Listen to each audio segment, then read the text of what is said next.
నమస్తే, welcome to of the record.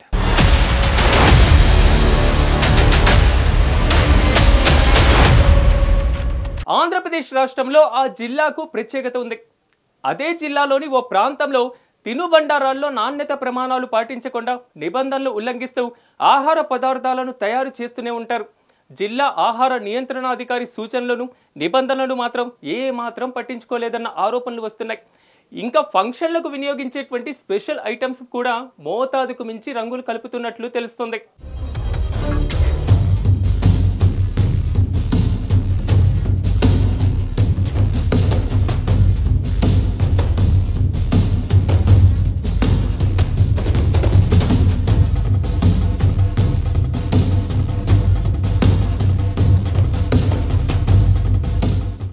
Andhra Pradesh రాష్ట్రంలో నిన్న మొన్నటి వరకు ఉమ్మడి జిల్లాగా ఉన్న సమయంలో ఆ జిల్లా పేరు వింటేనే ప్రజలు ప్రాణాలను కాపాడే మెడిసిన్ దగ్గర నుంచి ప్రతి ఒక్కరూ ఇంటిలో వినియోగించే వంట నూనెల వరకు కల్తీలకు కేర్ ఆఫ్ అయిందట.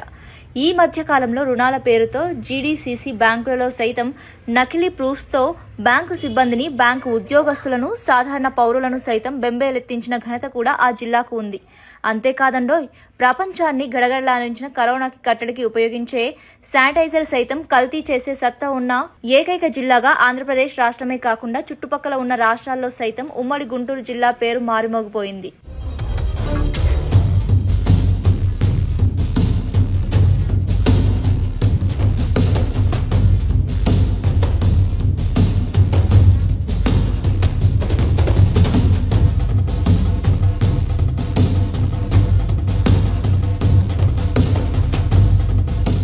అటువంటి గుంటూరు జిల్లాలో విధులు నిర్వహించి ఎందరో నీతికి, నిజాయితీకి కట్టుబడి ఉండి ప్రభుత్వం కేటాయించిన విధులను సక్రమంగా నిర్వర్తించి నిజాయితీకి మారుపేరుగా పలువురు ఉన్నతాధికారులుగా కూడా పేరు తెచ్చుకున్న సందర్భాలు ఉన్నాయి. అటువంటి గుంటూరు జిల్లాలో ఆహార పరిరక్షణ నియంత్రణ శాఖలో మాత్రం ఆహారంలో ఎలా కల్తీ చేస్తున్నారో ఆ శాఖలో కూడా కొందరి ఉదాసీనత, మరికొందరి లంచగొండితనం వలన మామూళ్ల మత్తులో అలవాటు పడిపోయారట. ప్రజల ప్రాణాలను సైతం తుంగలో తొక్కేసి రాష్ట్ర ప్రభుత్వ నిబంధనలను, ఆదేశాలను సైతం పక్కన పడేసినట్లు తెలుస్తోంది. మరికొందరు అధికారులు యజమానులతో కుమ్మక్కై హోటల్స్, టిఫిన్ వ్యాపారస్తులు, ఫాస్ట్ ఫుడ్ సెంటర్ నిర్వాహకులు, బేకరీ, స్వీట్ షాప్ వంటి ఏ విధంగా ఆహార పదార్థాలు తయారు చేస్తున్నారో అన్న విషయాన్ని కూడా పట్టించుకోవడం లేదట.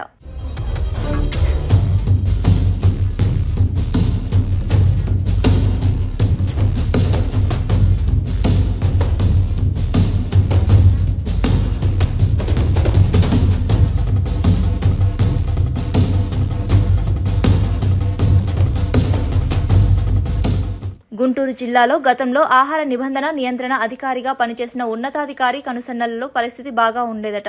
జిల్లాపై ఆయనకు గతంలో అనుభవం దృష్ట్యా రాష్ట్ర ప్రభుత్వం గుంటూరుకు అసిస్టెంట్ ఫుడ్ కంట్రోలర్గా పూర్ణచంద్రరావు అనే అధికారిని నియమించింది. అయితే ఆయన ఆధీనంలో విధులు నిర్వర్తించాల్సిన ఇన్స్పెక్టర్ స్థాయి అధికారులు మాత్రం దారి తప్పుతున్నట్లు తెలుస్తోంది. జిల్లాలోని పలువురు వ్యాపారస్తులతో వారికి మంచి సంబంధాలు ఉన్నాయట. దీంతో వ్యాపారస్తులు వారికి తోచినట్లుగా ప్రభుత్వ ప్రమాణాలను ఏమాత్రం పట్టించుకోకుండా అడ్డగోలుగా వ్యవహరిస్తున్నారట.